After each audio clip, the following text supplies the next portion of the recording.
great statistic, and I think it speaks to a great deal of a lot of issues in this country. People are angry. You know, when I look at what they're asking for, and, you know, it's so funny because even when it gets coverage, and it gets coverage now, it's getting covered on mainstream media, but it always is from the perspective of those greedy workers. If it weren't for them shutting things down, they're going to make it hard. We're going to have to fire people. We're going to have to, you know, that whole sort of business class propaganda crap that they use. But in reality, this problem with UAW in particular, the biggest part of the problem, this goes back to 2009. This goes back to them giving up their cost of living adjustment when Obama bailed out the auto industry and the union took one for the team. And they haven't got a cost of living adjustment since 2009. See, the way I see it is they're owed arrearages. They should be getting a check of arrearages based on what they would have earned had they not lost their cost of living adjustment. And then we can discuss a future contract. Like, I find the whole thing infuriating. And how dare people be like, oh, they're being greedy.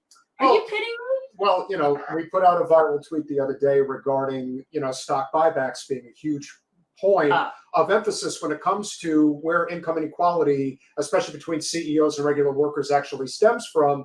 And even though the overwhelming majority is clearly on the side of, yes, stock buybacks really shouldn't exist, and they shouldn't because it's a form of market manipulation, there are still people that defend it, that are still simping for the rich oligarch, thinking that they earned all of this. Right. Because in their mind, they're thinking, well, I'm going to be there one day too.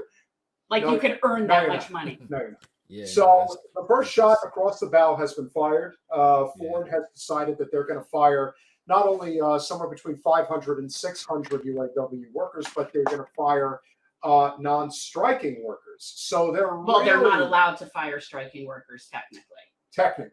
But you know that their intent is to basically try to create enough dissension amongst the ranks to get them to stop. I'm not sure it's going to work this time, but let's see. Let's see what happens. Hold strong, UAW. So here we go. Facing a very daunting future, the UAW, and it doesn't help anyone if the automakers end up like they did several times in the recent past. And that's what you know, I've heard the 7 or 8% of labor issues, but I hear it actually can be quite a bit more. You know, do you think 7 or 8% is all the labor costs, the UAW or the big three?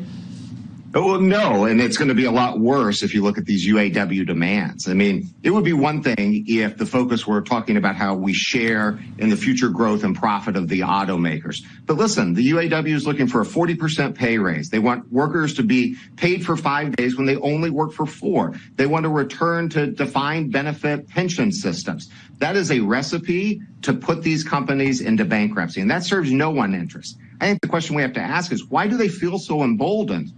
This actually isn't the first time we've seen demands like this. It's been the summer of strikes, and this is a bit of a pattern. And unfortunately, I think it's being fueled in part by the Biden administration and this push for unionization at all costs. And we saw a little bit of that in the president's remarks on Friday. So we're deeply concerned. We have to restore balance. Workers deserve a pay raise, but not the type of things that the UAW is demanding that's only going to result in these companies going out of business. Sharon, if this were to actually make it more difficult for the U.S. economy in an election year, do you think that is in the back of the mind of negotiators that are being sent by the Biden administration? This doesn't help anyone, and it doesn't help the president in terms of his reelection efforts. Okay, you know what? Where to start with these people? Like, it's just where to start with these people. Where did these workers get up? You know, it's... First of all, the way that he ended... Look, you know, we talk about this. You hear all the time about liberals complaining about Fox News. This is CNBC, and you have got the literal head of the Chamber of Commerce giving commentary about what workers should have. How about having, if you're going to have that guy on, why don't you have Shawn Fain on to counterbalance that commentary? And it's 2 against 1 also, because the host and the Chamber of Commerce is going against the former MLRB commentator that was pro-worker. And it's just ridiculous that they can justify taking away people's pensions that they had. And now they're having record profits and saying, oh, no, there's no way they're getting back the pensions.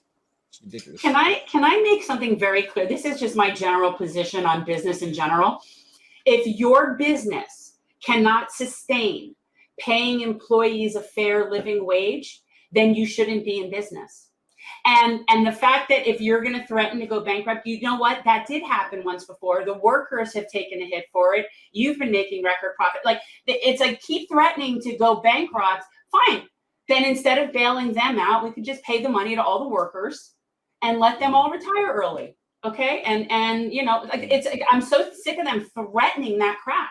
The other thing that I found very interesting about the commentary was also about them alluding to this idea that the Biden administration is this super proactive union presidency. If Bernie Sanders was there, that would be the case. Right. But this false rhetoric about the Biden administration is for workers. No, it's not. Is just how many times have the government bailed out these organizations and given them, or these corporations, I should say?